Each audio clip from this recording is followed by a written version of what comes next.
जय श्री नारायण। मोहिनी एकादशी व्रत कथा।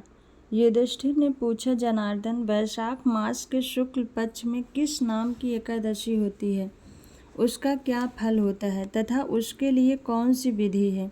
भगवान श्री कृष्ण बोले, महाराज, पूर्व काल में परम बुद्धिमान श्री रामचंद्र जी ने महर्षि वशिष्ठ से यही बात पूछी थी जिसे आज तुम मुझसे पूछ रहे हो। श्री रामचंद्र जी ने कहा, भगवान, जो समस्त पापों का क्षय तथा सब प्रकार के दुखों का निवारण करने वाला व्रतों में उत्तम व्रत हो, उसे मैं सुनना चाहता हूँ। वशिष्ठ जी बोले, श्री राम, तुमने बहुत उत्तम बात पूछी है।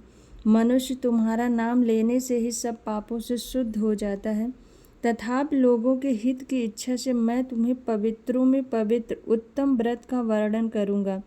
वैशाख मास के शुक्ल पक्ष में जो एकादशी होती है उसका नाम मोहिनी है। वह सब पापों को हरने वाली और उत्तम है। उस व्रत के प्रभाव से मनुष्य मोह जाल तथा पातक समूह से छुटकारा पा जाते हैं। सरस्वती नदी के रमणीय तट पर भद्रावती नाम की सुंदर नगरी है। वहाँ धृतमान नामक राजा, जो चंद्रवंश में उत्पन्न और सत्य प्रतिज्ञ थे, राज्य करते थे।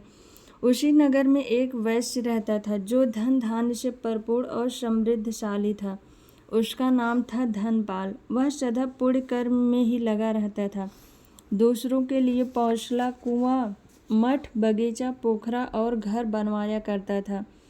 भगवान श्री विष्णु की भक्ति में उसका हार्दिक अनुराग था। वह सदा शांत रहता था। उसके 5 पुत्र थे, सुमना, द्वितमान, मेधावी, सुकृत तथा धृष्टबुद्ध। धृष्टबुद्ध 5वां था। वह सदा बड़े बड़े पापों में ही संलग्न रहता था। जुए आदि दुर्व्यसनों में उसकी बड़ी आसक्ति थी। वह वेश्याओं से मिलने के लिए लालायित रहता था। उसकी बुद्धि न तो देवताओं के पूजन में लगती थी और न पितरों तथा ब्राह्मणों के सत्कार में। वह दुष्टात्मा अन्याय के मार्ग पर चलकर पिता का धन बर्बाद किया करता था। एक दिन वह वेश्या के गले में बांह डाले चौराहे पर घूमता देखा गया। तब पिता ने उसे घर से निकाल दिया तथा बंधु बांधवों ने भी उसका परित्याग कर दिया। घर से निकाले जाने के बाद उसके जो गहने कपड़े थे उसने उसे बेचकर अपना जीवन यापन करना शुरू कर दिया। एक दिन जब गहने कपड़े सब खत्म हो गए तब उसने चोरी करना प्रारंभ कर दिया। चोरी करते हुए राजा के सैनिकों ने उसे पकड़ लिया। उसे चेतावनी देकर छोड़ दिया गया। फिर वह जंगल में भटकने लगा और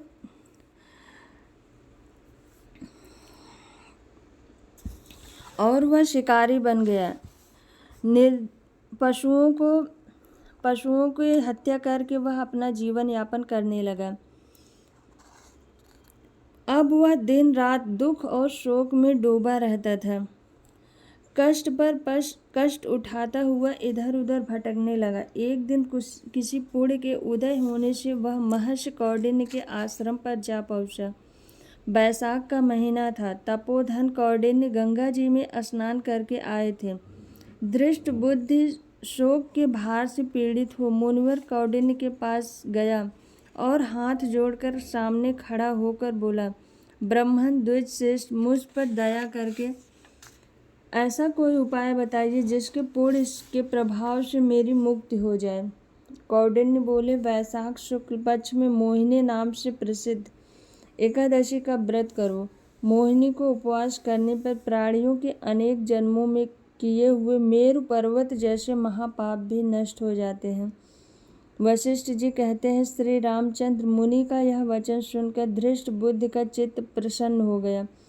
उसने कौंडिन्य के उपदेश से विधि पूर्वक मोहिनी एकादशी का व्रत किया।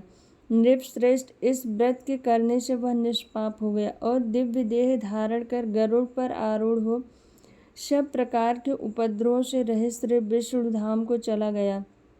इस प्रकार यह मोहिनी का व्रत बहुत उत्तम है। इसके पढ़ने और सुनने से सहस्त्र गोदान का फल मिलता है। अगर कोई व्यक्ति मोहिनी एकादशी का व्रत किसी कारण से न कर पाए तो उसे मोहिनी एकादशी की व्रत कथा जरूर श्रवण करनी चाहिए। इससे भी उसके सभी पाप नष्ट हो जाएंगे। भगवान श्री विष्णु जी की कृपा से जन्मों जन्मों के जो पाप उसने संचित किए हैं उस व्यक्ति के वो पाप भी नष्ट हो जाएंगे। बोलो श्री हरि नारायण भगवान की जय।